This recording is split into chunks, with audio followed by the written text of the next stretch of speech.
ને કઢી શાક રોટલી. ખીચડી કઢી શાક અને રોટલી. તમને પહેલી વાર આવું થયું?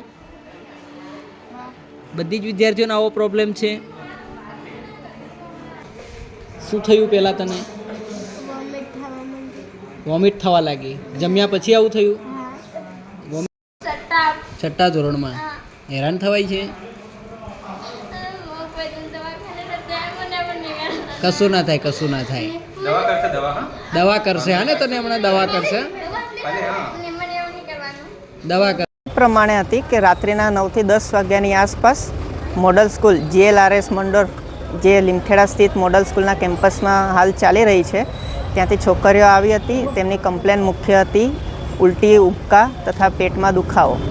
જે પ્રમાણે અમે એમનો હિસ્ટ્રી લીધી, એ પ્રમાણે એમને ખાવામાં કંઈક પ્રોબ્લેમ લાગી હતી અને તેઓ લીમખેડા ખાતે સારવાર માટે 108 તથા સામૂહિક આરોગ્ય કેન્દ્રના વિવિધ એમ્બ્યુલન્સો દ્વારા તેમને અહીંયા વારા પરથી લાવવામાં આવ્યા. લગભગ 55 જેટલી છોકરીઓ લીમખેડા સ્થિત CHC ખાતે દાખલ છે હાલ, અને તેઓની તબિયત એકદમ સારી છે. તથા 14 જેટલી છોકરીઓને CHC પીપલોદ ખાતે લઈ જવામાં આવી છે, તથા CHC દુધિયા અને SDH બારિયા તેઓને સ્ટેન્ડ બાય મૂક્યા છે. અને રાત્રિના સમયે અમારે પૂરો મેડિકલ સ્ટાફ બધો તૈનાત હતો, તથા 9 થી 10 જેટલી આરોગ્ય ટીમો પણ તૈનાત કરવામાં આવી હતી. મુખ્ય જિલ્લા આરોગ્ય અધિકારી તથા તાલુકા આરોગ્ય અધિકારીને બધા જ ઘટના સ્થળે હતા. હમણાં હાલ 17 થી 18 જેટલી છોકરીઓને ત્યાં હોસ્ટેલ પર જ ઓબ્ઝર્વેશનમાં રાખી છે.